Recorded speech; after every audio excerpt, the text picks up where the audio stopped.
Capítulo 1. Anuna apuesta demasiado lejos. El aire en el salón parroquial de San Martín estaba impregnado de aromas mezclados a cera, para muebles, bollos y expectación. Lagaus, mesaus y cavalechi, cubiertas con manteles blancos impecables, albergaban las eclécticas donaciones de los aldeanos ambroches antiguos, cucharillas de plata, un perro de porcelana ligeramente desportillado, y al fondo del salón, un escritorio de nogal pulido, relucía bajo la cálida luz de la lámpara negra la subasta benéfica anual de primavera, el tipo de evento que fortalecía la vida del pueblo. Lo recaudado se destinaría a reparar el viejo tejado de la vicaría, y los aldeanos habían acudido en masa, con zapatos lustrados y sonrisas de domingo, entusiasmados por pujar por las prendas desechadas de los demás.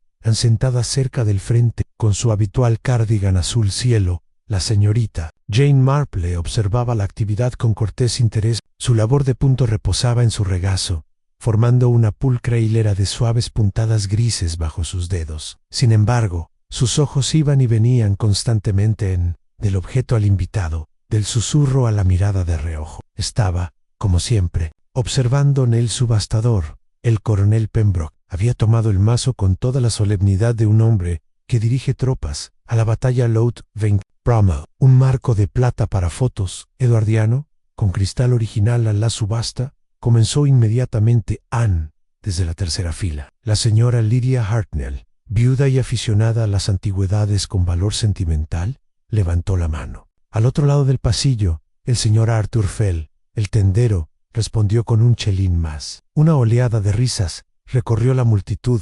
20 chelines para el señor Fell, gritó el coronel.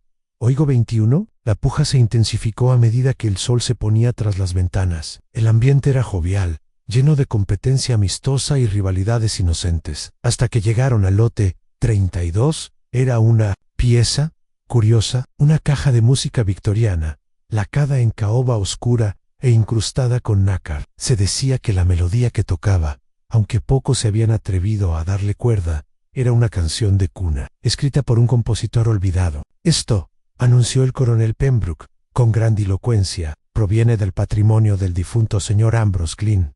Se hizo el silencio. Incluso las agujas de la señorita Marple se detuvieron. En el señor Glynn había fallecido el invierno anterior, en paz, según el médico, aunque había habido rumores sobre sus asuntos. Su sobrina, Charlotte Glynn, se había hecho cargo de sus bienes y había donado la caja de música como parte de la subasta a la señorita Marple. Aunque rara vez se dejaba llevar por chismes, había oído lo suficiente para saber que las finanzas de Ambrose Glynn no eran exactamente lo que parecían, y que se decía que Charlotte, inteligente, ambiciosa y recién llegada de Londres, estaba decidida a romper con el pasado. Tengo una oferta de apertura 10 shillings. Tío, vas, dest, atrás. Todas las cabezas se giraron. El que hablaba era el doctor Marcus Wells, recién llegado al pueblo, y un hombre cuya presencia había despertado no poca curiosidad. Era alto, con canas en las sienes, y un porte a la vez cortés y distante. 15,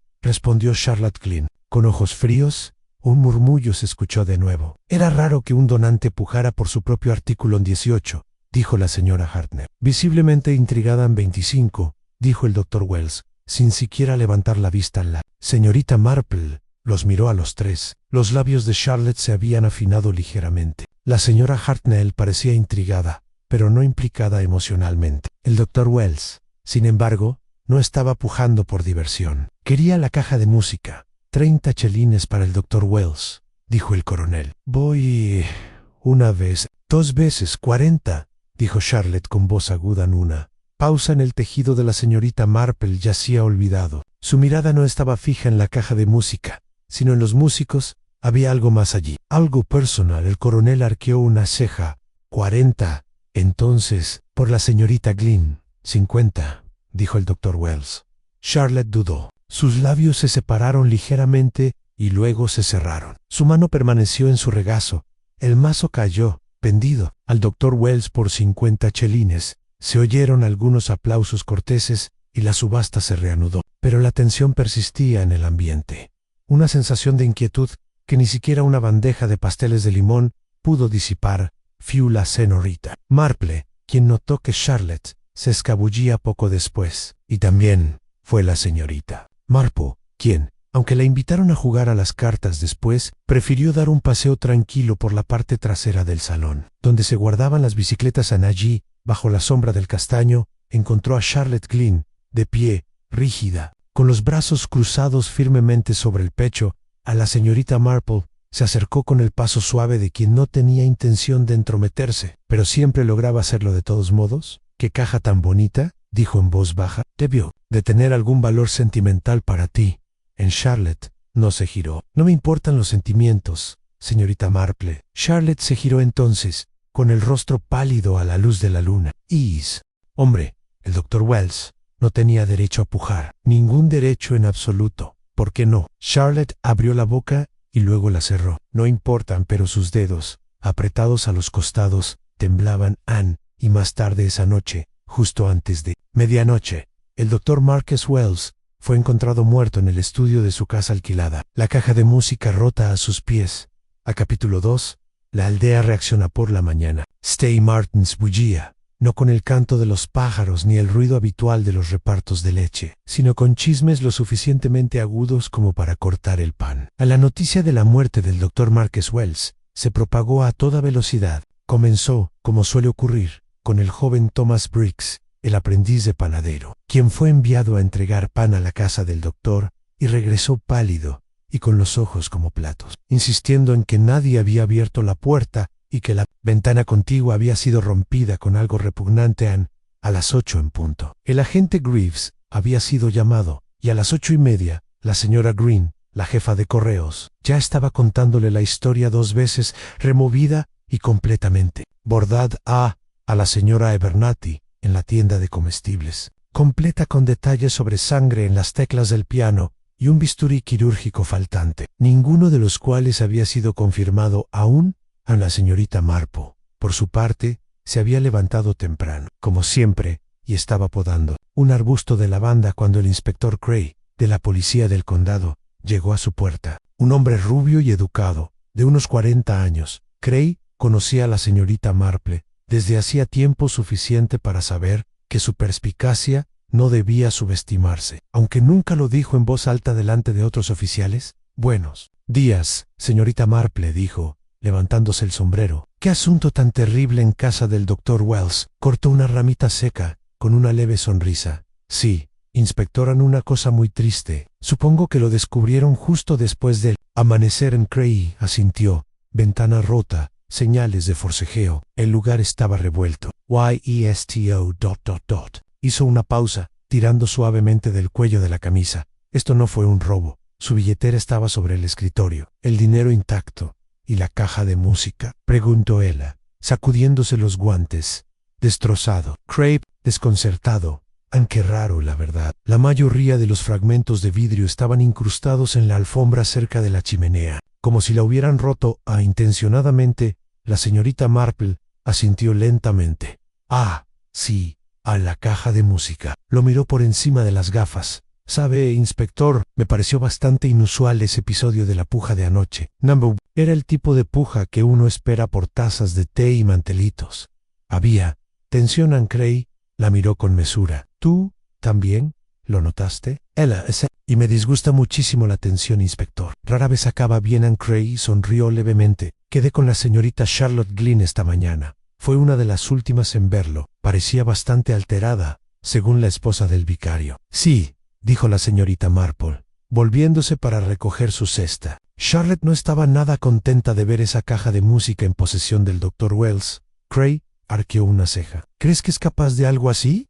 La sonrisa de la señorita Marple fue débil. «Oh, mi querido inspector, he descubierto que no siempre se trata de ser capaz, sino de estar presionado. La gente hace cosas terribles cuando cree estar protegiendo algo o a alguien que le importa». Emitió un sonido pensativo y volvió a inclinarse el sombrero. «Como siempre, agradezco tus comentarios. Te mantendré informado». La señorita Marple lo vio marcharse y luego se volvió hacia la lavanda una vez más, con expresión pensativa. No era la primera vez que una muerte perturbaba la tranquila rutina de Stay Martins, pero era raro que la víctima fuera tan ajena al mediodía. El salón de té de The Bluebell Inn se llenó de murmullos mientras se disfrutaban platos de pastel, de semillas y rebanadas de pastel de cerdo. Los lugareños se congregaron como atraídos por el instinto, sentándose en parejas y tríos, y sus conversaciones se entremezclaban en una fuga de especulaciones. Oí que lo envenenaron, murmuró. La Asra, Hartnell, secándose la boca, se desplomó sobre esa horrible caja de música. No, no, replicó el señor Hargrove. El síndico lo atacaron, con algo pesado, siempre es contundente, sabe, muy inglés. ¿Crees que fue un robo que salió mal?, preguntó la esposa del vicario, mirando a su alrededor con aire teatral. O sea, era un extraño aquí. Esa caja, murmuró Lydia Hartnell de nuevo, frunciendo el ceño mientras tomaba el té. Es la caja. La quería con todas sus fuerzas. ¿Ya viste cómo reaccionó Charlotte? La señorita Marple entró justo cuando se pronunció este último comentario. Aceptó su mesa habitual en la esquina con un gesto de la cabeza. Why, la señorita Goff, la joven y nerviosa camarera, se apresuró a traerle una taza de Earl Grey y un bollo de pasas. La señorita Marple escuchaba en silencio, tejiendo de nuevo en su regazo. Sus agujas tintineaban suavemente, un suave contrapunto al más animado tintineo de los cubiertos y los chismes. Observó varias cosas mientras sorbía su té. No había visto a Charlotte en toda la mañana. El Dr. Wells no había hecho ningún esfuerzo social durante su estancia. Su actitud era educada pero distante, y sin embargo, cuando llegó el momento de pujar por esa caja de música, se había preocupado profundamente. ¿Pero por qué? La mirada de la señorita Marple se desvió hacia la ventana, donde empezaban a formarse nubes sobre el verde. Recordó algo que Charlotte había dicho la noche anterior. No tenía derecho a pujar por ella. No, no quería que lo tuviera. No, era mío, pero no tenía derecho. Eso sugería algo más: propiedad, conocimiento, un secreto. Mientras la señorita Marple terminaba su té, sus pensamientos se cristalizaron en torno a una posibilidad. ¿Y si la caja de música, tan discreta y sentimental, hubiera sido más que una simple baratija decorativa? ¿Y si hubiera contenido algo de valor invisible a simple vista? Tal vez, solo tal vez, el Dr. Wells no había estado pujando por la caja de música en absoluto, pero que había dentro. Capítulo 3. La investigación temprana. El inspector Cray tenía un enfoque particular para las investigaciones en pulcro, lineal y ordenado. Prefería los motivos claros, las confesiones previas a la confrontación y los sospechosos que se derrumbaban bajo la presión de una pregunta directa. Por desgracia para él, los crímenes de pueblo rara vez eran tan complacientes. Why St. Martin's, con sus cortinas de encaje y su césped impecable, tendía a ocultar sus secretos bajo capas de respetabilidad y elaboración de mermelada sanera. Casi mediodía, cuando Cray llegó a la cabaña de Charlotte Glynn, una pulcra estructura, blanca a las afueras del pueblo, con un rosal trepador que amenazaba con invadir el porche. No fue recibido por Charlotte, sino por su ama de llaves, una mujer robusta y eficiente llamada la señora Phelps, quien lo acompañó al salón con un rápido asentimiento. Charlotte entró momentos después, serena, pero más pálida que el día. Anteria llevaba una blusa y una falda gris carbón, y el pelo recogido con la precisión de quien intenta desesperadamente mantener el control. «Inspector», dijo, «supongo que viene por el Dr. Wells». Cray asintió brevemente. «Lamento causar más disgusto, señorita Glynn, pero sí tengo entendido que lo conocía». Charlotte se acercó a la ventana, con la espalda recta. «No muy bien. Llegó al pueblo hace solo unos meses. Creo que alquiló la vieja cabaña Rohan. Sin embargo, anoche ambos pujaron con mucha fuerza por esa caja de música». Una pausa. La mano de Charlotte se apretó contra el alféizar. «Era de mi tío». «Sí, me lo dijeron», dijo Cray, observándola, pero parecía significar algo más que un simple sentimiento en Charlotte. Se giró para mirarlo. No quería que lo tuviera. «¿Por qué no? Porque no lo merecían». Cray arqueó una ceja. «Señorita Glynn, Debo Sear, Sincera, Sake Notion, usted y el Dr. Wells, ¿cómo decirlo?», antes de que él llegara a St. Martin. Los labios de Charlotte se apretaron. Volvió a apartar la mirada. Sean Cray se inclinó ligeramente hacia adelante. «Ya veo. ¿Y cuál era la naturaleza de esa relación?». La voz de Charlotte bajó. «Estuvo comprometido con mi hermana». No hubo un largo silencio. Cray se recostó.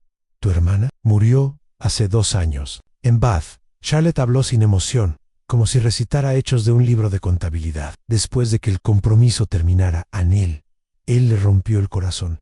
La dejó de repente. Hubo un escándalo en cartas. Él lo negó todo, Anne Gray. Parpadeó. ¿Y nunca le dijiste a nadie que se había mudado al pueblo? No pensé que importaría, dijo en voz baja. Se comportó como si fuéramos desconocidos. Así que le seguí la corriente. Pero pujaste contra él por la caja de música. Anne Charlotte levantó ligeramente la barbilla. Porque era mío, Anne. Lo heredé. Y presentía que buscaba algo más que la bonita melodía. Anne Gray entrecerró los ojos. ¿Qué quieres decir? Dudó. Antes de dejar a mi hermana, corrían rumores de que la usaba para llegar a mi tío, Ambrose. El tío Ambrose tenía bastantes objetos raros, objetos de colección. Era excéntrico, pero meticuloso. Siempre creímos que tenía cosas de valor escondidas, aunque nunca se encontró nada después de su muerte. ¿Y crees que el Dr. Wells lo sabía? Creo que creía que la caja de música podría ser una de esas cosas. Gray tomó nota. Se examinó la caja antes de la subasta. Charlotte negó con la cabeza. No, Anne era parte de un conjunto de donaciones. Nunca pensé en su voz. Se fue apagando. Debería haberlo comprobado. Anne Gray la observó en silencio. ¿Dónde estabas después de que terminó la subasta? La voz de Charlotte era monótona. Toman Vine directo a casa. ¿Puede alguien confirmarlo? Pa patio. La señora Phelps se acostó temprano. Supongo que no. Gray cerró su cuaderno. Gracias, señorita Glynn.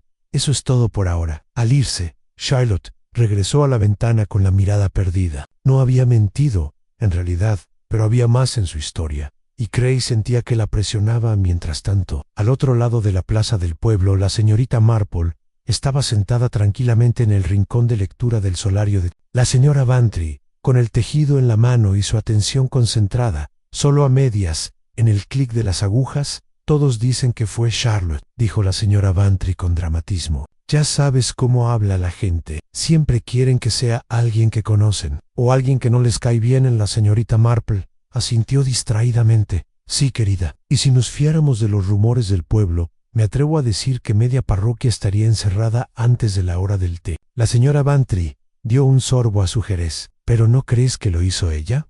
Los ojos de la señorita Marple brillaron. No lo sé. Anne Charlotte Glenn tiene mal carácter, sin duda, pero no creo que sea de las que rompen cajas de música. En plena noche, se habría enfrentado a él, no se habría escondido entre las sombras. A la señora Bantry se inclinó hacia adelante. ¿Y entonces quién? La señorita Marple se encogió levemente de hombros. Bueno, eso depende. Verá, siempre he creído que cuando alguien mata, hay algo más que ira. Hay algo que siente que debe proteger en una reputación, un secreto, una posesión, o quizás algo que teme que se descubra. La señora Bantry parpadeó. Entonces, ¿no era por la caja? No, dijo la señorita Marple con suavidad. Se trataba de lo que representaba la caja en ese preciso instante.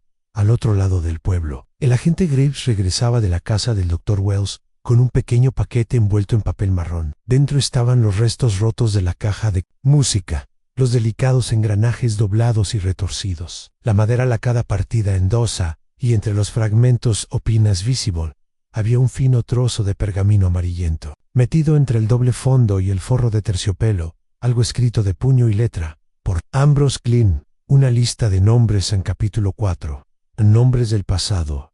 El inspector Gray se encontraba en la oscura trastienda de la estación, con el paquete abierto sobre el desgastado escritorio frente a él. Los restos de la caja de música habían sido cuidadosamente colocados, cada astilla y engranaje examinado, catalogado y apartado con la reverencia de una pista frágil. Pero fue el trozo de pergamino, arrugado, quebradizo y casi translúcido, lo que captó toda su atención. En 5 nombres, escritos con letra apretada y áspera, en Francis Delaney, George Partridge, Eleanor Vale. Señor Wells, se engriné. Los 2 últimos nombres no requerían especulación. Los demás, sin embargo, resultaban desconocidos y desconcertantes. Anne Gray trazó las iniciales con la punta del lápiz, con los labios apretados formando una fina línea. ¿Por qué Ambrose Glynn escribiría esto?, murmuró. ¿Y qué tiene que ver con el asesinato del doctor? Antes de que pudiera seguir pensando, la puerta se abrió con un crujido y entró el agente Greaves, con una carpeta en la mano y un aspecto algo cansado. He estado revisando los archivos del pueblo, señor. Encontré algo que podría estar relacionado. Anne Gray se giró. Veamos. Greaves dejó la carpeta y la abrió. Dentro había fotocopias de registros parroquiales, fechadas unos 20 años. Antes hubo una disputa de tierras, explicó el agente. Un asunto menor, casi olvidado, una propiedad que Ambrose Glynn heredó de su tío. Una pequeña cabaña a las afueras del bosque, justo después de East Hollow. Resultó que 5 personas la reclamaban o creían tenerla. Glynn lo resolvió discretamente, fuera de los tribunales. Pero los nombres. Greaves, señaló el documento. La mirada de Cray recorrió la lista. Francis Delaney, George Partridge, Eleanor Vale, los mismos 3 nombres. ¿Y Wells?, preguntó Greaves. Se rascó la nuca. No constaba en el expediente. Pero sí encontré algo extraño. Marcus Wells ejerció en Bath. Renunció a su puesto en el hospital de allí, bajo cierta presión. No hay cargos, pero sí rumores, algo sobre apropiación indebida de bienes tras la muerte de un paciente. Cray apretó la mandíbula. Why, Glynn, Charlotte, eso también la vincula con este lío. Era solo una adolescente en ese entonces, comentó Greaves. Probablemente no estaba involucrada. Cray volvió a mirar los nombres, a menos que supiera algo por aquel entonces, algo que ha mantenido oculto. Se recostó en su silla frunciendo el ceño. La caja de música, la lista, el pasado, todo se enredaba como zarzas alrededor de esta muerte. Necesitaba averiguar qué había sucedido hacía 20 años. Y rápido. Mientras tanto, en la mesa de la esquina de The Blue Bell, la señorita Marple se sirvió una segunda taza de té con su habitual gracia y serenidad. Frente a ella se sentaba el reverendo Thomas Linley, un hombre de rostro amable, cuyos principales vicios eran el exceso de azúcar en el té y una desafortunada tendencia a hablar demasiado. Cuando estaba nervioso, he estado pensando, dijo, dando golpecitos con la cucharilla en el borde de la taza, en el Dr. Wells. ¿Sabe? Vino a una de nuestras reuniones de la confraternidad de hombres el mes pasado. No dijo mucho, por supuesto, pero, bueno, hizo preguntas bastante directas. ¿Sí? La señorita Marple arqueó una ceja. ¿Sobre qué, exactamente? Historia Holocau, dijo el reverendo. Nada del otro mundo, la verdad. Algo sabra, escrituras y registros de tierras antiguas. Un tipo curioso. Le conté todo lo que sabía, que me temo que no es mucho. La mayoría de esos registros se perdieron hace mucho tiempo o están mal archivados. Las agujas de tejer de la señorita Marple se habían vuelto a quedar quietas. ¿Mencionó el nombre de Ambrose Glynn? Sí, respondió el vicario. Dijo que estaba investigando a la familia. Qué raro, la verdad. Dijo que era para un libro, pero no le creí del todo. No, murmuró la señorita Marple. Me imagino que no era un libro en absoluto. En sus pensamientos volvieron a la subasta, a la intensidad de la mirada de Wells, a la furia contenida de Charlotte, y a lo curioso de la lista, algo tácito, pero que bullía bajo la superficie en nombres escritos por un moribundo, quizá un último registro de culpa, pero ¿culpa de qué? Esa tarde, la plaza del pueblo estaba silenciosa bajo un cielo bajo, con las nubes pesadas cargadas con la promesa de lluvia. Dentro de la cabaña de Charlotte Glynn, un fuego crepitaba débilmente en la chimenea mientras ella estaba de pie frente a su escritorio, con las manos apoyadas en el borde y la postura rígida. Observó una fotografía antigua, con los bordes desgastados y la imagen ligeramente descolorida. 5 figuras estaban de pie frente a un edificio de piedra, jóvenes, riendo, sin darse cuenta de lo que les esperaba. Ambrose Glynn estaba al fondo, con expresión seria incluso entonces, y junto a él Francis, George, Eleanor, Marcus, y, apenas visible en la esquina, la propia Charlotte, una niñita. Hacía años que no pensaba en ese día. Desde el incendio, desde que empezaron las mentiras. Un golpe en la puerta rompió el silencio. Charlotte se puso rígida y guardó la foto apresuradamente en un cajón. Antes de abrir, era la señorita Marple. Espero no molestar, dijo con dulzura. Es que he estado pensando en la caja de música de Ambrose. Me preguntaba si podríamos hablar un poco más. Charlotte dudó. Luego se hizo a un lado para dejarla entrar. No sé de cuánta ayuda puedo ser. Creo que sabes más que la mayoría, respondió la señorita Marple con tono amable pero firme. Y creo que te ha estado pesando mucho. De hecho, Charlotte no dijo nada. La señorita Marple se sentó en una silla junto al fuego y sacó su labor de punto. Verá, siempre he pensado que los secretos, sobre todo los viejos secretos, brotan como la hierba mala en primavera. Y por mucho que se entierren, siempre surge algo de ellos. Charlotte se dio la vuelta. No tienes ni idea de lo que estás hablando. Quizás, dijo la señorita Marple en voz baja, o quizás lo suficiente como para comprender que lo que pasó entre su tío y esos otros nombres Francis, Georgie, Eleanor, nunca se resolvió del todo, y ahora uno de ellos ha muerto. Los nudillos de Charlotte se pusieron blancos contra el alféizar. Intenté olvidarlo. Sí, dijo la señorita Marple con suavidad. Pero alguien más no lo hizo afuera. Un trueno retumbó débilmente en la distancia. Una leve advertencia de la oscuridad que se avecinaba a Annie, y al otro lado del pueblo, en los archivos cerrados de la antigua rectoría, el agente Greaves abrió un pesado cajón y encontró lo que había estado buscando. Un expediente amarillento con la inscripción Rohan Cottage, disputa por traspaso. Lo sacó, lo abrió y se quedó congelado. Adentro había una carta escrita a mano, fechada en marzo de 1911 y firmado Ambrose Glynn, y dirigida a su abogado, con una línea escalofriante subrayada: ansí algo me pasara. La caja de música guardaría la verdad. En capítulo 5, en secretos bajo la superficie. La mañana siguiente amaneció fresca y húmeda, pues la lluvia había ido y venido durante la noche, dejando charcos que reflejaban el cielo gris. En St. Martin's, el ritmo habitual de la vida del pueblo continuaba: los niños yendo a la escuela, el tintineo de las botellas de leche, los perros ladrando en los jardines, pero en el fondo se percibía una corriente de tensión, sutil pero insistente, en la señorita Marple, sentada bajo el ventanal de su sala de estar. Enhebraba cuidadosamente una nueva madeja de lana. Las agujas yacían intactas en el reposabrazos. A su lado llevaba un rato pensando, repasando no solo los últimos días, sino también los años enterrados. Un patrón emergía, fragmentario, apenas vislumbrado, como un encaje al revés en los nombres, la fotografía, la carta que el agente Graves acababa de entregarle al inspector Cray. Todo apuntaba a algo calculado, algo que se venía gestando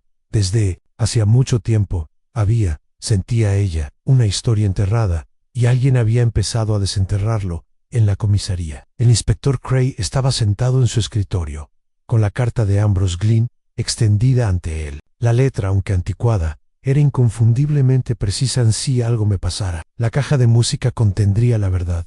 Las palabras eran sencillas, pero cargadas de implicación. Cray golpeó el borde del escritorio con el lápiz, frunciendo el ceño. No se trataba de una simple nota de coleccionista, ni de las caprichosas reflexiones de un hombre excéntrico. Era deliberado. Anne Greaves, dijo de repente. El agente levantó la vista desde el otro lado de la habitación.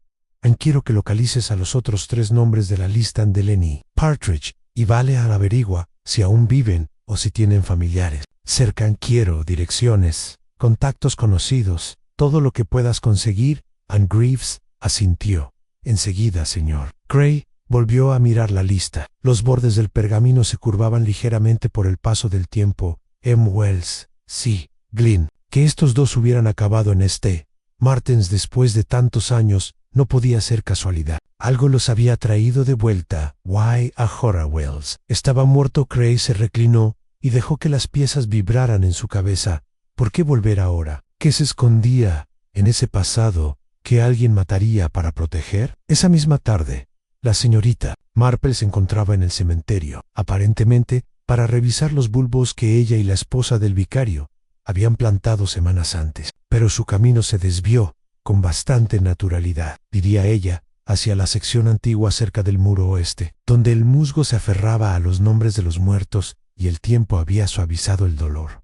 Allí encontró la tumba de Eleanor. Vale la piedra era modesta. Eleanor M. Manvale, 1890 a 1923, hija fiel y hermana, devota a la señorita Marple, se quedó en silencio por un momento, con los ojos entrecerrados. Eleanor era la única mujer entre los 5 nombres. Llevaba más de 2 décadas muerta, y sin embargo, su nombre seguía en la lista de Ambrose, escrito con la misma urgencia que los demás. ¿Por qué incluir a los muertos? A menos que... Ella se giró lentamente, recorriendo con la mirada las otras lápidas, pensando en 5 nombres en uno, ya muerto hace mucho. Otro recién muerto. Quedaron 3, y 2 de ellos, sospechaba, no habían estado ociosos durante las últimas semanas. Al anochecer, el inspector Cray volvió a cruzar el estrecho pasillo de Rohan Cottage. El agente había ordenado que volvieran a asegurar la puerta, pero Cray había solicitado otro registro. Algo en el lugar lo atormentaba. En la habitación donde murió el Dr. Wells estaba silenciosa y fría, pues el fuego se había extinguido hacía tiempo. En la caja de música destrozada había desaparecido. Pero el silencio que había dejado permanecía en Gray. Se dirigió al escritorio, el único lugar que no estaba desordenado. El cajón se abrió con suavidad y dentro encontró un solo cuaderno, encuadernado en cuero y sin marcar nada. Dudó un momento y luego lo abrió. A las primeras páginas estaban en blanco, pero a mitad de camino encontró notas detalladas, descriptions de propiedades locales, nombres y transferencias de tierras, viejas deudas a Nu, y en el meticuloso guión de Wells.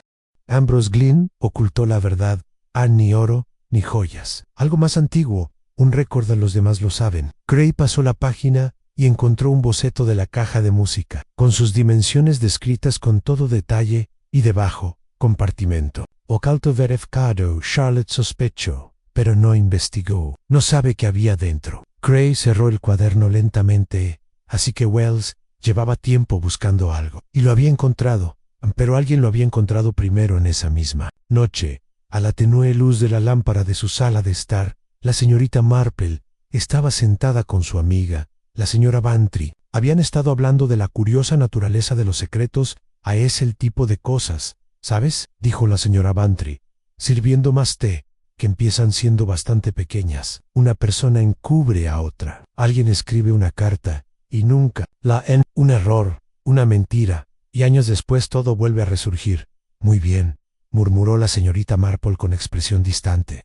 Ella recogió su labor de punto, pero las agujas permanecieron inmóviles. Hay algo muy antiguo en esto, dijo al fin. No es solo la típica amargura de pueblo ni un amor que salió mal. No, esto se siente más antiguo. Una deuda que nunca se pagó. A la señora Bantry parpadeó. ¿Deuda? La señorita Marple esbozó una leve sonrisa.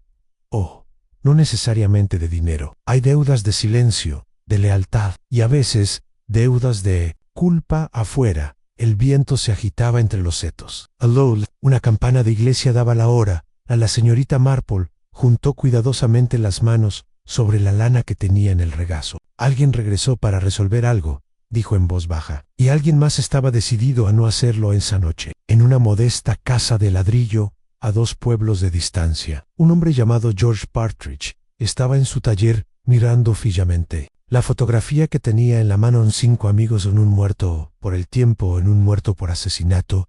Dobló la foto con dedos temblorosos y la guardó en un cajón, cerrándolo con un suave clic. Luego, apagó la luz. Al capítulo 6, ecos del Huecola. Niebla matutina se aferraba a los setos, mientras San Martín despertaba lentamente hacia otro día. El rocío cubría con fuerza el verde del pueblo, y la primera y tenue calidez del sol primaveral se reflejaba en las ventanas del Blue Belén.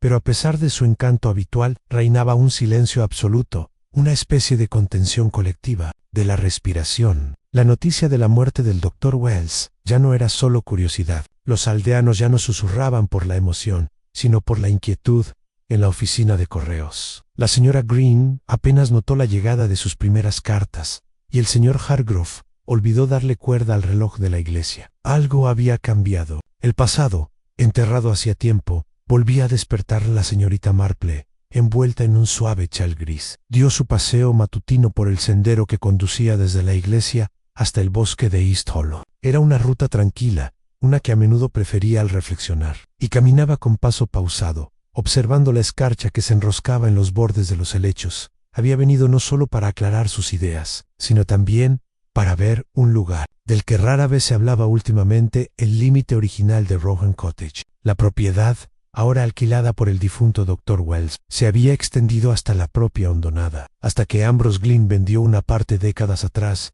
en una transacción misteriosa y apresurada. En algún lugar cerca de la línea de árboles se encontraban los restos de un antiguo edificio anexo, del que se rumoreaba que había sido el refugio de un guardabosques. Aunque la señorita Marple sospechaba que alguna vez había tenido un propósito muy diferente, se detuvo en una ligera elevación, donde el suelo descendía hacia las raíces de los árboles, cubierto de hiedra y musgo. Las piedras sobresalían en ángulos extraños, medio consumidas por el tiempo. Una chimenea, desmoronada e inservible, se apoyaba contra la tierra como un mástil roto. Anne se quedó allí un rato escuchando. El bosque estaba en silencio, demasiado silencioso, como si ellos también recordaran en la station. El inspector Cray revisó el último informe del agente Greaves, George Partridge vive en Little Mother Bee, dijo Greaves, dándole un golpecito al expediente. Ahora tiene un taller mecánico. Mantiene un perfil bajo. Nunca se casó, Gray.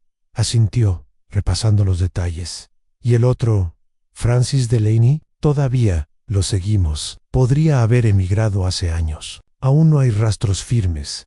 La muerte de Vale está registrada. Tuberculosis, 1923, nada sospechoso. Pero es extraño que Glynn aún incluyera su nombre.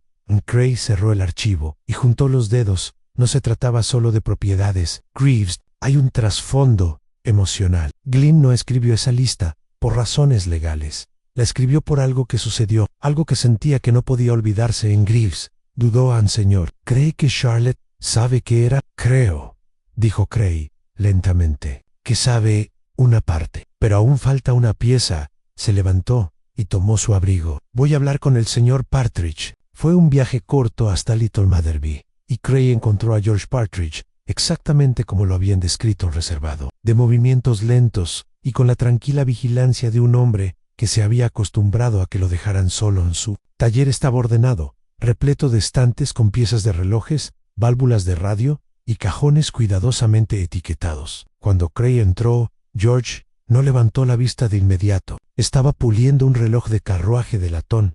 «Has venido por Márquez», dijo finalmente. Gray hizo una pausa. «¿Lo conocías entonces?» Partridge soltó una risa seca.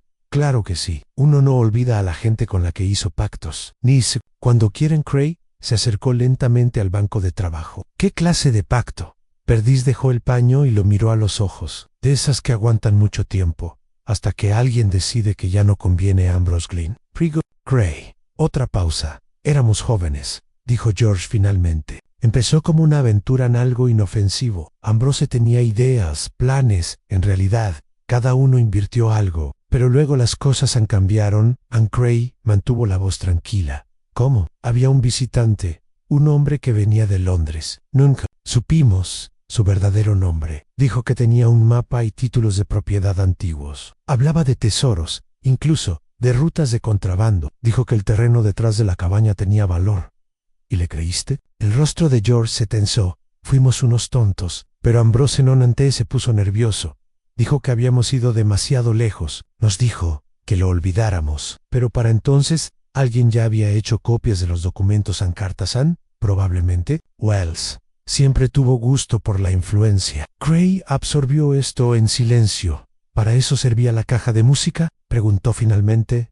George asintió brevemente. Ambrose mantenía cosas ocultas, registros, acuerdos, amenazas. Era un hombre cauteloso, incluso paranoico. Decía que si alguna vez le pasaba algo, la caja hablaría. Gray se inclinó hacia adelante. ¿Y quién tendría más que perder si así fuera? George lo miró fijamente en todos nosotros. Esa noche, Charlotte Glynn estaba sentada sola en el estudio de su tío. Desde su fallecimiento, había mantenido la habitación cerrada con llave, en parte por sentimentalismo, en parte porque aún no se había atrevido a ordenarlo, pero ahora, atraída por los hilos que se desenredaban a su alrededor, había abierto la puerta.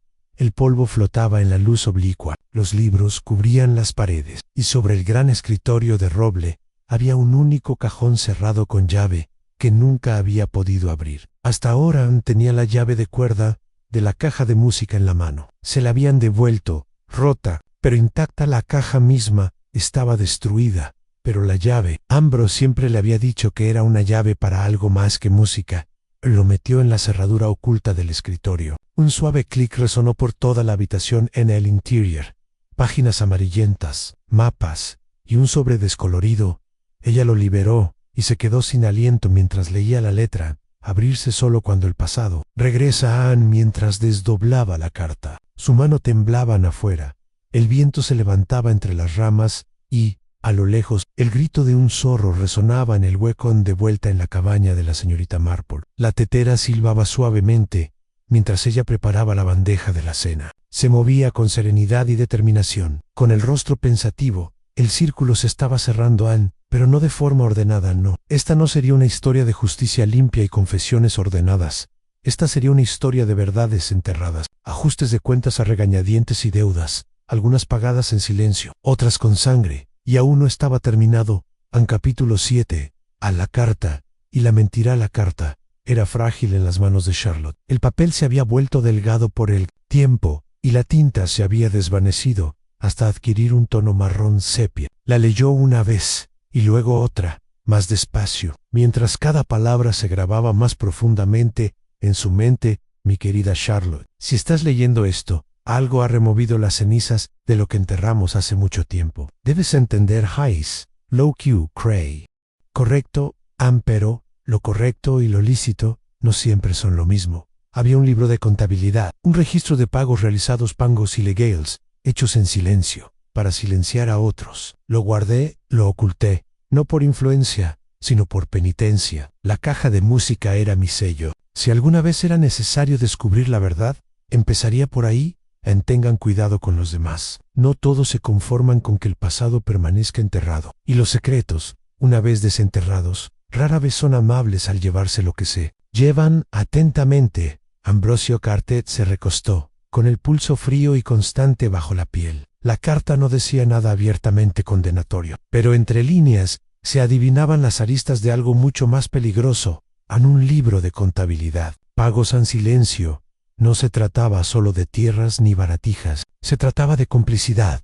Extendió la mano hacia la pila de documentos que habían estado escondidos en el escritorio en fragmentos de recibos, mapas dibujados a mano y un diario descolorido con las iniciales F de Francisco Delaney a nombre Q. No había escuchado en voz alta en 20 años. Esa misma tarde, el inspector Cray regresó a la comisaría, con el abrigo empapado por una llovizna primaveral y de peor humor. Greaves lo recibió en la puerta, con un telegrama en una mano y un expediente en la otra. Noticias del Ministerio de Asuntos Exteriores, dijo el agente. La última dirección conocida de Delaney estaba en Lisboa, pero no hay constancia de que haya salido del Reino Unido en los últimos 15 años. Y le entregó el expediente. Encontramos algo más.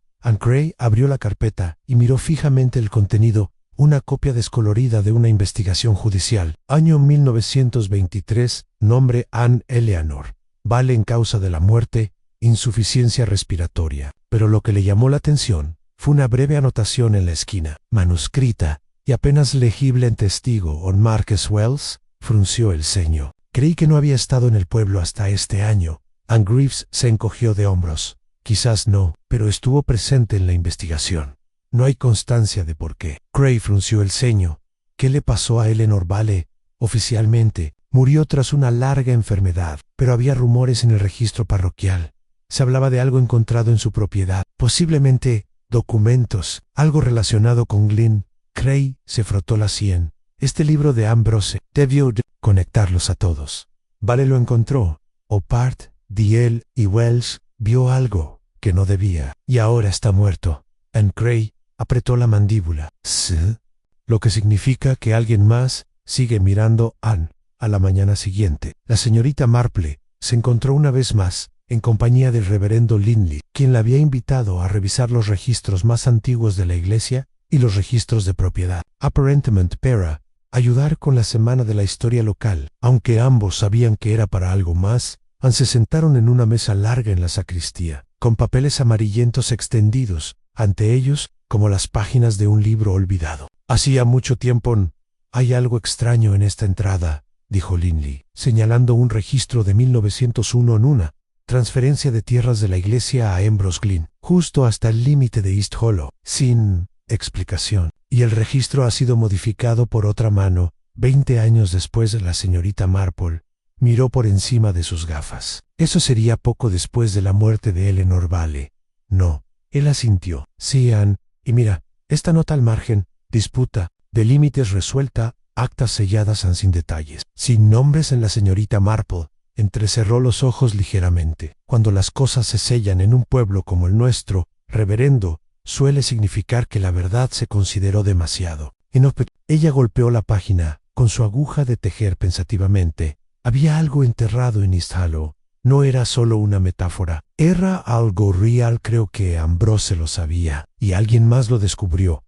Mientras tanto, Charlotte permanecía de pie, frente a la chimenea en su sala de estar, con los documentos esparcidos sobre la alfombra en hileras ordenadas. El descolorido diario de Francis Delaney revelaba poco al principio. Notaus, Crypticaus, relatos de reuniones nocturnas, menciones de un benefactor anónimo, pero una entrada, destacó W está cada vez más inquieto. Quiere pruebas, una lista, o amenaza con revelarlo. Partridge dice que son bravuconada. No estoy tan seguro.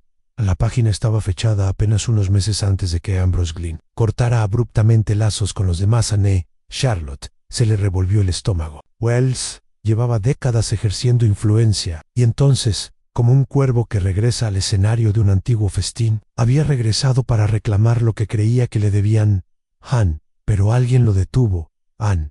Y ahora, Charlotte entendió por qué Anne. Había algo más que vergüenza en esos nombres, había culpa en esa tarde. El inspector Cray regresó a la cabaña de la señorita Marple. Con el abrigo abotonado y el rostro demacrado. Tenías razón, dijo sin preámbulos. No se trataba de dinero, ni siquiera de venganza. Se trataba de un secreto entre 5 personas, y de la lenta pérdida de confianza. A la señorita Marple le indicó que se sentara. ¿Lo sabía Charlotte? Ahora lo sabe, dijo Anne.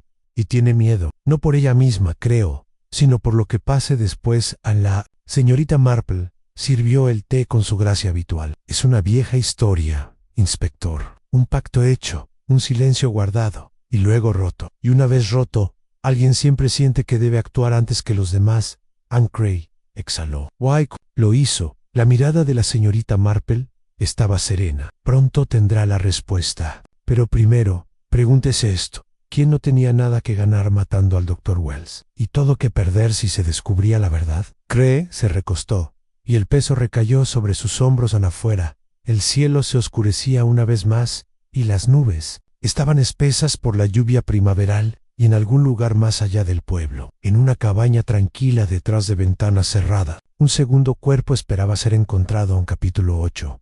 Un segundo silencio. Fue la señora Bantry quien primero notó la ausencia. Al principio no era una persona, sino una presencia. El taller de George Partridge, que solía abrir a las 8, con el zumbido de las radios y el tic-tac de los relojes derramándose tenuemente en el callejón, permanecía cerrado. Al mediodía, las persianas seguían bajadas. Ni una sola brizna de humo de soldadura salía de la chimenea. Ninguna señal de vida. «Qué raro», le dijo a la señorita Marple mientras tomaban el té esa tarde. «No ha faltado ni un día, en años. Mi marido una vez rompió el reloj de un carruaje en pleno Adviento, y George lo arregló antes de que se enfriaran los pasteles de carne picada. Es bastante fiable». La señorita Marple, siempre cuidadosa con sus expresiones, solo asintió levemente, aunque sus manos se quedaron quietas sobre su labor de punto. Había estado esperando algo, anque y no esto. Todavía no se levantó con la tranquilidad de quien sabe que caminará hacia una verdad desagradable. A la policía irrumpió. Poco después de las 4, la casa de George Partridge era pequeña y ordenada, todo en su lugar. El té, seguía en tetera sobre la estufa. El periódico del día permanecía doblado sobre la mesa.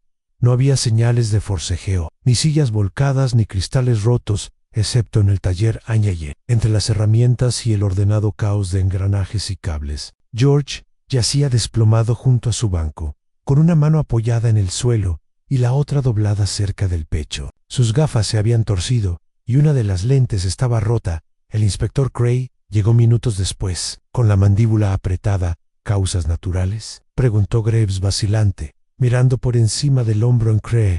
Miró a la gente.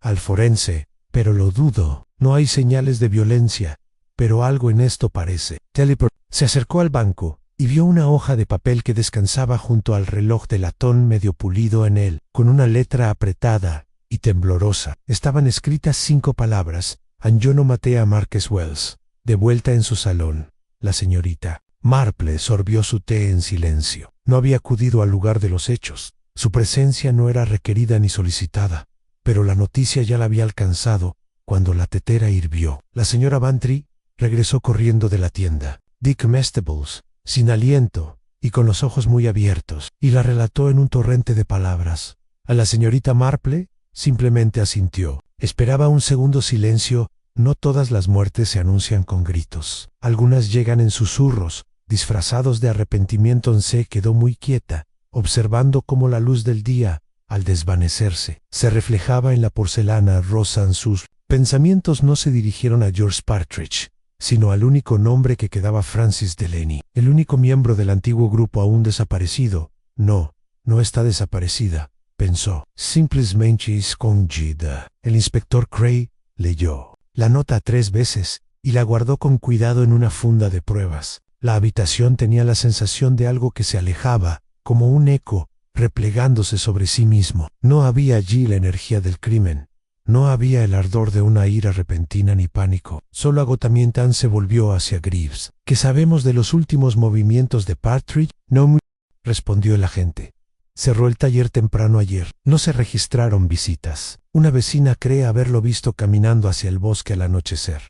Anne Cray frunció el ceño. ¿Instalo? Greaves, asintió. Anne Cray volvió a mirar el banco de trabajo y luego se dirigió al estrecho cajón que había debajo. Dentro, entre paños de pulir y botes de aceite, había un pequeño bulto envuelto en tela. Cray lo desenvolvió lentamente. Dentro había un diario, no el de Partridge, sino el de Ambrose Glynn. La última entrada está fechada la semana anterior a su muerte en Wells. Envió otra carta. Dice saberlo todo, no dudo de él.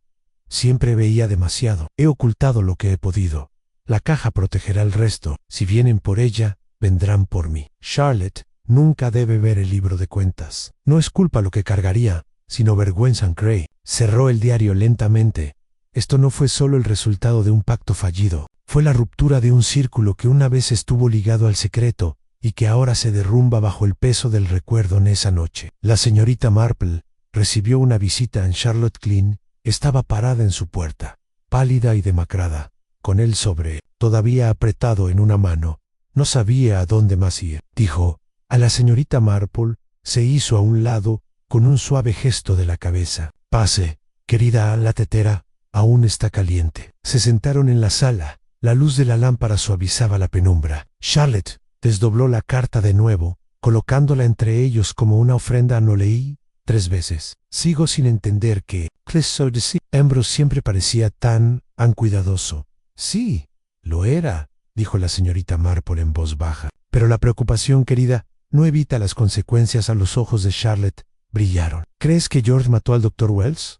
La señorita Marple negó con la cabeza. No, creo que George intentaba evitar algo quizás expiarlo. Ella golpeó la carta. Tu tío ocultó más que un libro de cuentas. Ocultó la verdad sobre lo ocurrido en East Hollow, y los demás, cada uno, a su manera, optó por el silencio. Pero Marquess Wells regresó, no solo por lo que creía suyo, sino para exponer lo que todos habían acordado olvidaran. A Charlotte se le cortó la respiración. Entonces, George tenía miedo, concluyó la señorita Marple, de lo que sucedería si esa verdad saliera a la luz. Hubo una larga pausa. Sigo pensando, susurró Charlotte, que tal vez, si no hubiera donado la caja. No, dijo la señorita Marple con suavidad. Eso solo aceleró lo que ya se estaba agitando. Estas cosas, señorita Glynn, acaban saliendo a la superficie en afuera. La noche había caído. El viento se movía entre los árboles, como un silencio, y en algún lugar del camino. La campana de la iglesia sonó 7 veces. En un segundo silencio cayó sobre San Martín. Empero la señorita Marple lo sabía. Todavía había una voz que no se conocía. Queda un hombre, Francisco Delaney, y si tenía razón, él ya estaba más cerca de lo que pensaban. En capítulo 9, el último testigo. La tormenta que había amenazado toda la tarde, finalmente, llegó en la oscuridad previa al amanecer. La lluvia azotaba los tejados de las casas de St. Martin, y el viento silbaba a través de las chimeneas con un gemido inquietante y agudo. Era el tipo de clima que obligaba incluso a los aldeanos más ruidosos a quedarse en casa y dejaba las carreteras resbaladizas y desiertas. Pero en el borde del pueblo, una solitaria linterna se balanceaba bajo el aguacero, serpenteando a lo largo del sendero cubierto de vegetación hacia las ruinas de East Hollow. La señorita Marple se incorporó en su silla, con la carta de Ambrose Glynn aún abierta sobre la mesa a su lado. No se había acostado. Dormir, había decidido hacía tiempo, servía de poco cuando se sentía que el viento de la verdad estaba a punto de cambiar. En el momento había llegado. Fue el inspector Cray quien trajo la noticia. La mañana siguiente, encontrado a Francis Delaney, se quedó en el umbral de la casa de la señorita Marple, con el abrigo empapado y el rostro sombrío. Tras él, el pueblo estaba envuelto en una extraña quietud. como si la lluvia hubiera lavado el último color de sus piedras. Supuse que estaba en el extranjero, dijo, pero no. Estado aquí. Vive bajo el nombre de Frederick Dean. Alquiló un granero reformado al norte de Gorse Lane. Se mudó hace 6 semanas. La mirada de la señorita Marple era clara. Y déjame adivinar, era reservado, pagaba en efectivo, sin vecinos cercanos. Cray asintió con fuerza. Exactamente, hablé con él. Él dice que regresó por una carta. Dijo que la recibió anónimamente. Una citación, murmuró la señorita Marple. Como el tañido de una campana, Cray entró, bajando la voz. No negó conocer a Wells, ni a Partridge, pero insiste en que no tuvo contacto con ninguno desde su regreso. Dijo que solo observaba. Anne dijo que estaba esperando que algo sucediera a Anne, y así fue. Anne Cray exhaló lentamente. No admitirá nada, pero tengo la sensación de que sabe mucho más de lo que dice, y tenía algo consigo. Algo que Wells quería en la señorita Marple. Ladeó la cabeza. ¿El libro de contabilidad? Es posible, dijo Cray, pero no estaba con él cuando registramos la cabaña. Se levantó, alisándose la falda. Entonces, sospecho que lo ha escondido en algún lugar significativo, algo simbólico. Estos hombres se dedicaban a los símbolos. Anne Cray la miró. ¿Crees que es nuestro asesino? No, dijo con calma. Creo que es nuestro último testigo. Delaney, alto, delgado y con aspecto fantasmal, tras años de ausencia, estaba sentado solo en la sala de entrevistas de la comisaría. Con las manos cuidadosamente cruzadas sobre la mesa, mostraba la extraña y vacía dignidad de quien ha pasado demasiado tiempo. Mirando hacia atrás, Anne Cray entró con un silencio deliberado. Anne, regresaste por la caja de música, dijo. Delaney asintió lentamente. Siempre iba a ser la caja de música. ¿Por qué?, preguntó Cray. La voz de Delaney sonó ronca. Porque ahí es donde Ambrose dijo que la verdad comenzaría. No terminaría, Anne comenzaría. Cray se sentó. Entonces dime, te paso es 20. Delaney miró sus manos. Había una parcela de tierra, dijo. En East Hollow. Ambrose encontró algo allí. Un tesoro, quizá no oro. Documentos antiguos, escrituras, monedas, algo. Pero, en lugar de informar, lo mantuvimos en secreto. Lo dividimos entre nosotros. Wells dijo que él se encargaría del papeleo. Era astuto. Demasiado. Él tragó saliva. Entonces, Eleanor lo descubrió. Ella no formaba parte del plan. Quería que lo devolviéramos todo. Amenazó con hablar con los periódicos. Y luego Anne, y luego ella murió. Delaney asintió una vez. Anne oficialmente era una enfermedad, pero la dejaron sola. Demasiado tiempo, sin cuidados. No murió envenenada ni a mano, pero la dejamos morir. Esa era la mentira. La dejamos morir para mantener intacto un secreto. Anne Cray permaneció en silencio durante un largo momento, y Wells preguntó. Quería exponerlo ahora. Pensó que ya había pasado suficiente tiempo como para que pagáramos. Pero no por nobleza. No. Anne quería el control. Otra vez en las manos de Delaney se curvaron ligeramente, así que observé. Lo vi provocar a Charlotte. Vaya, a George. Esperé. En Cray se inclinó hacia adelante. ¿Y cuando murió Wells? Sabía que alguien había actuado, y entonces George lo siguió, y yo fui el siguiente. Tenías miedo. Delaney levantó la vista, y sus ojos estaban llenos de algo que no era exactamente miedo. No tengo miedo. Anne, solo estoy cansado. He soportado el silencio durante tanto tiempo que olvidé cómo hablar sin él. La señorita Marple, mientras tanto, había tomado un camino diferente esa mañana, uno bordeado de violetas y grava mojada, hacia las ruinas de la capilla tras East Hollow. No llevaba linterna ni libreta, solo una pequeña paleta y una cartera colgada del brazo. En ella sabía lo que buscaba en el libro de contabilidad. Sí, pero más que eso, en la intención detrás de su ocultamiento, lo encontró debajo de una piedra suelta, en la pared de la capilla, seco en su envoltorio de hule. Dentro, el expediente completo en recibos de venta, acciones fraccionadas, una nota manuscrita de Wells, detallando cómo y cuándo planeaba delatar a los demás, y debajo de todo, la página más pequeña de todas, la carta de Eleanor. La señorita Marple leyó las últimas palabras de una mujer que había intentado hacer lo correcto y había encontrado silencio. Luego cerró el libro de contabilidad. Algunas verdades deben ser dichas en los demás, deben ser comprendidos más tarde esa noche, cuando el crepúsculo oscurecía los rincones del pueblo. La señorita Marple se encontró con el inspector Cray bajo el castaño que había fuera del salón. Entonces, ¿se acabó?, preguntó. A la señorita Marple asintió. Delaney no fue el asesino, Partridge tampoco. Eran simplemente hombres que intentaban sobrevivir a su propio recuerdo. Ancree la miró. ¿Y entonces quién? Ella miró hacia el árbol Ané. A veces, dijo, la verdad, no se trata de quién apretó el gatillo, ni de quién le dio cuerda al resorte. A veces, se trata de quién permitió que la música sonara en primer lugar. En ella se giró. Taylor da Banana. Capítulo 10. En un ajuste de cuentas en East Hall la mañana siguiente amaneció con una claridad fría que pareció barrer los últimos vestigios de la tormenta. Los charcos se habían congelado ligeramente en sus bordes, y los árboles permanecían desnudos e inmóviles, como centinelas vigilando. En el silencio que siguió al caos, la aldea volvió a sus rutinas, aunque más tranquila ahora, como si también sintiera que algo que había permanecido en la sombra durante mucho tiempo había salido a la luz. La señorita Marple llegó a la estación poco después de las 10, escotada por Charlotte Chiglin, que parecía pálida pero serena, con las líneas alrededor de los ojos marcadas con un propósito.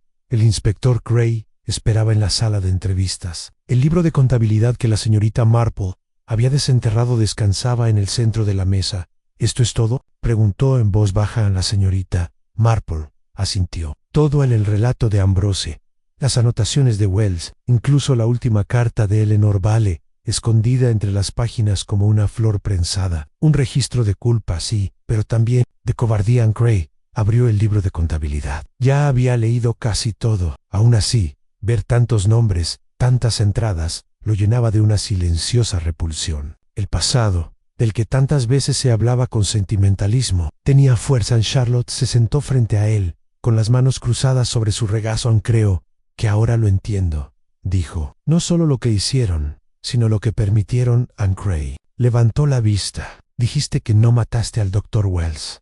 Te creo. Pero ya entonces sabías que algo había escondido en esa caja de música.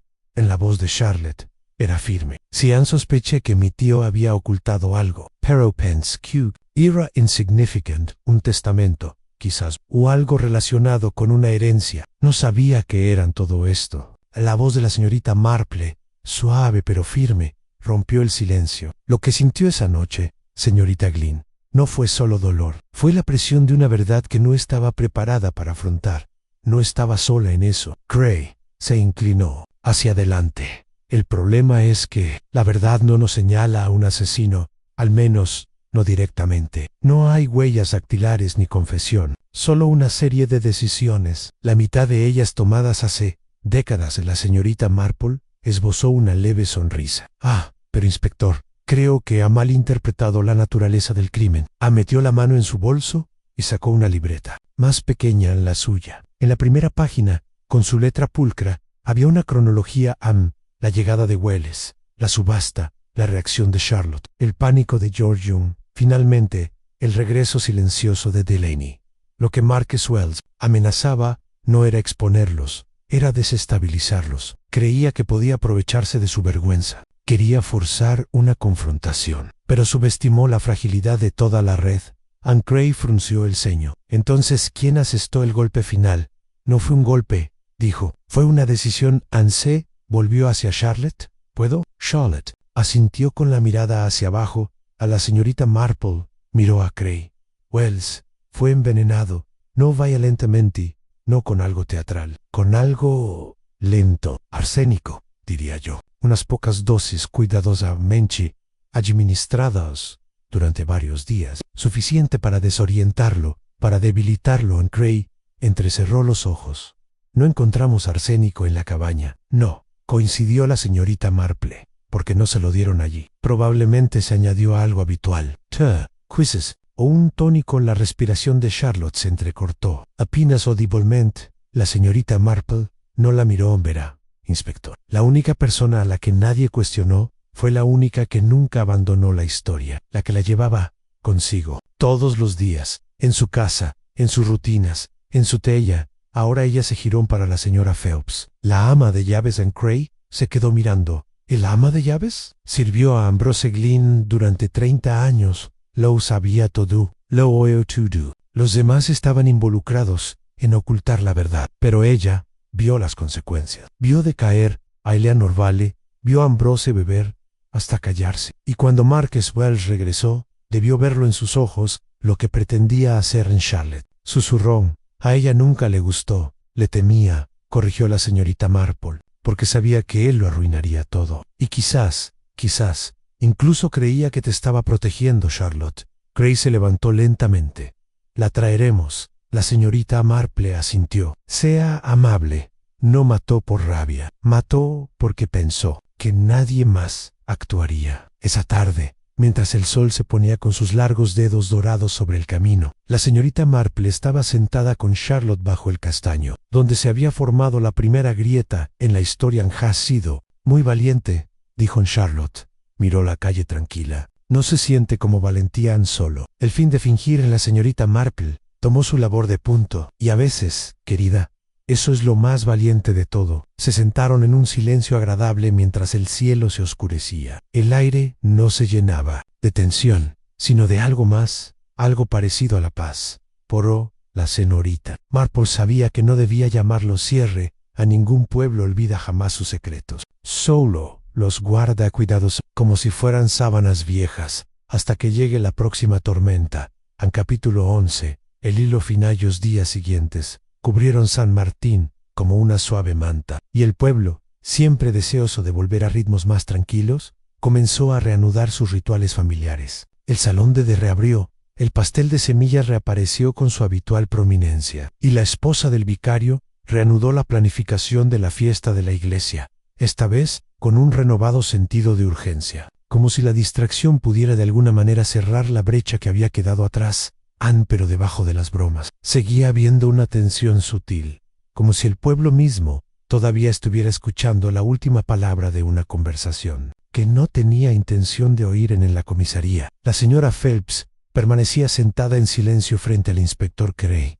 Tenía las manos pulcramente cruzadas sobre el regazo, la viva imagen de la serenidad. No había negado ni confirmado la teoría de la señorita Marple, simplemente ladeó la cabeza y murmuró: iba a arruinarlo todo. Hay cosas que es mejor dejar enterradas. Gray no la había presionado. Conocía muy bien el peso de las guerras silenciosas, que se libraban tras las puertas de la cocina y las cortinas corridas. No habría juicio. La Fiscalía de la Corona jamás llevaría adelante un caso basado en inferencias y sentimentalismos. No cuando la mujer en cuestión rondaba los 70 y la víctima, un hombre ya sumido en el chantaje y los secretos ocultos, no era nada comprensivo. Y tal vez, admitió Gray para sí mismo, la justicia no siempre llega en los tribunales. La señorita Marple pasó la mañana en su jardín, podando el rosal trepador de su enrejado. Se movía con la facilidad habitual de quien ha restaurado el orden, aunque no sin coste. Había recibido una nota del inspector Gray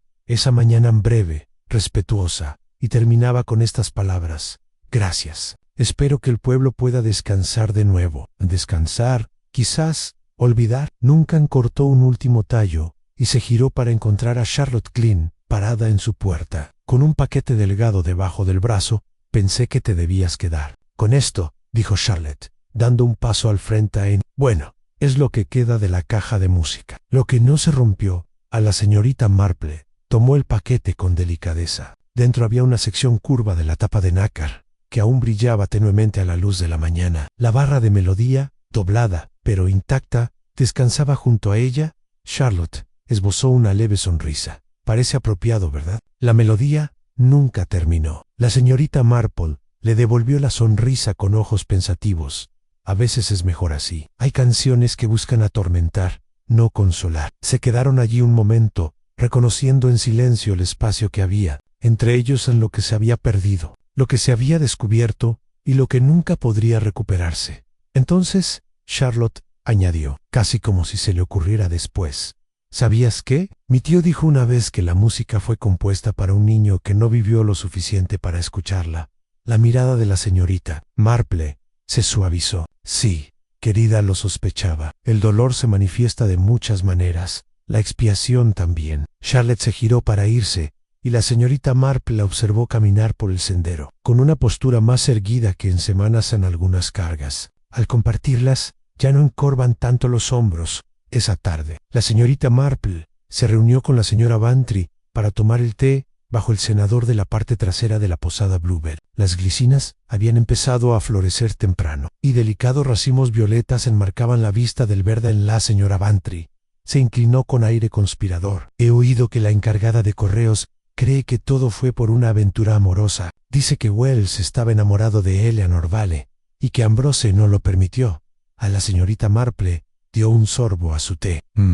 Una teoría excelente, estoy segura, aunque me resulta curioso cómo a menudo se culpa al amor de lo que la ambición. Y la culpa suelen orquestar. La señora Bantry parpadeó. Entonces no fue amor. Creo que el amor estaba ahí, pero no del tipo que hace mejores a las personas, más bien del tipo que exige ser devuelto. Con intereses en la señora Bantry se recostó en su asiento con ansos. Bueno, supongo que ahora todos fingiremos que seguimos adelante hasta que estalle el próximo escándalo. Las agujas de tejer de la señorita Marple reanudaron su firme clic. Así son las cosas, querida. Los pueblos recuerdan, incluso cuando la gente olvida. Las dos mujeres cayeron en un silencio agradable, de esos que solo se dan después de una tormenta, cuando el aire todavía está pesado. Puro low, peor, ya. Ha pasado Anne, y aunque el sol brillaba cálidamente a través del cenador, la señorita Marple sintió, como siempre, que algo quedaba. Un pequeño hilo por tirar, Anne, porque cada misterio resuelto deja una pregunta sin respuesta, y a veces, las más inquietantes, son aquellas que nadie se atreve a preguntar. En capítulo 12, el final. Tranquilo, habían pasado 2 semanas desde que el último atisbo de la muerte del Dr. Marcus Wells se había desvanecido en el apacible ritmo de la vida del pueblo. Se hablaba de la subasta con cariño, aunque con cautela. Charlotte Glynn había reanudado sus visitas al comité de jardinería del vicario, y el inspector Cray había vuelto a la cadencia constante de casos más cotidianos en perros callejeros, bicicletas desaparecidas, alguna que otra disputa por los setos del jardín, pero la señorita Marple, como era su costumbre, permaneció observadora, no porque dudara del resultado, raramente lo hacía una vez que su mente estaba tranquila, sino porque había una diferencia entre resolver un misterio y comprenderlo. Y había un pequeño asunto que todavía la preocupaba. Anne llegó, en forma de carta, entregado silencios a Aumenchi, sin sello ni matasellos, doblado en un sobre azul, pálido y deslizado, por la puerta de su casa una mañana temprano. Estimada señorita Marple, gracias por lo que hiciste. Viste más de lo que la mayoría vería y entendiste más de lo que esperaba. Pero hay una parte de la historia que nunca dijiste en voz alta, y quizás elegiste no hacerlo. Te escribo ahora no para confesarlo, sino para confirmarlo. Poc, que ya lo sabes, no era la señora Phelps. Encontró el libro de contabilidad, sí, sabía lo que significaba y lo que podía destruir, pero no envenenó a Marcus Wells. Y si una vez dijiste que la gente mata, no solo por ira, sino por miedo, tenías razón. Temía lo que Marcus le haría al nombre de mi familia, la vergüenza de mi tío, el fantasma de mi hermana, lo que resurgiría si el libro de cuentas saliera a la luz. Pero más que eso, temía lo que me pasaría. No la ley, el silencio, la verdad de que había permitido que todo se basara en mentiras y no había hecho nada. Cuando le puse arsénico en el té, se sintió terrible, pero también en definitivo. Pensé que estaba poniendo fin a algo ahora. Sé que solo lo abrí a no. Ni confesaré. Viviré con lo que hice. Ese, creo, es el mayor castigo. Carlota, la señorita Marple, dobló la carta una vez, cuidadosamente, y la colocó en el cajón superior de su escritorio. Ella no se sorprendió.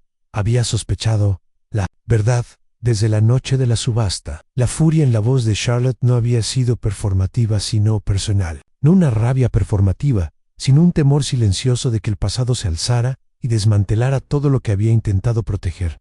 A la señora Phelps lo sabía, por supuesto, y había protegido a Charlotte de la única manera posible, ocultándose. Voluntariamente en la señorita Marple lo había permitido. Al fin y al cabo, hay verdades que resuelven el misterio, y otras que resuelven el alma afuera. Un mirlo piaba entre la hiedra. La señorita Marple se levantó, eligió una taza de té limpia y la llevó al jardín, donde los azafranes empezaban a florecer en esa tarde. En el cementerio, el inspector Cray se encontró con la señorita Marple bajo el gran olmo, junto a la tumba de Eleanor Bailey. En el aire estaba tranquilo, impregnado de aromas verdes y cantos de pájaros, como si la tierra misma hubiera exhalado. «Qué curioso», dijo Cray, ajustándose el cuello. Nunca termina exactamente como uno se lo imagina. A la señorita Marple sonrió con dulzura. No, las historias de verdad rara vez lo hacen. No se resuelven, sino que se asientan. La observó un momento. Si te lo preguntara sin rodeos, ¿crees que fue la señora Phelps? La señorita Marple lo miró a los ojos. Creo que cargó con el peso de los pecados de mucha gente, y al hacerlo, quizá les evitó consecuencias mayores. Eso no es lo mismo que sí o no. No, coincidió ella. Pero a veces, inspector, la certeza es menos importante que la piedad. Ancrey asintió lentamente, y luego volvió su mirada hacia las lápidas. ¿Y Charlotte? La señorita Marple metió la mano en su bolso, sacó un bulbo de azafrán, envuelto en tela, y se agachó para plantarlo al borde de la tumba de Eleanor Vale. Ha plantado algo nuevo, dijo en voz baja. Esperemos que crezca derecho al caer. La noche, sobre San Martín, las sombras se alargaron y se hicieron dorada, y el pueblo, a su antigua usanza, cerró sus cortinas para protegerse de la oscuridad inminente. Ya no se oían susurros ni golpes a medianoche, solo el canto de los pájaros al atardecer y el suave susurro del viento entre los árboles de East Hollow y en la pequeña cabaña de Church Lane. Jane Marple añadió la última línea a su cuaderno. Ojalá, ¿verdad? No siempre se trata de justicia. A veces, se trata de gracia. Tapó su bolígrafo, juntó las manos y escuchó el silencio. Habría otros misterios. Por supuesto, pero esto ya había terminado. No con arresto, no con confesión, pero con comprensión. Y, en el silencio que siguió, solo oyó el suave clic de sus agujas de tejer y el débil eco de una canción de cuna que nunca terminó.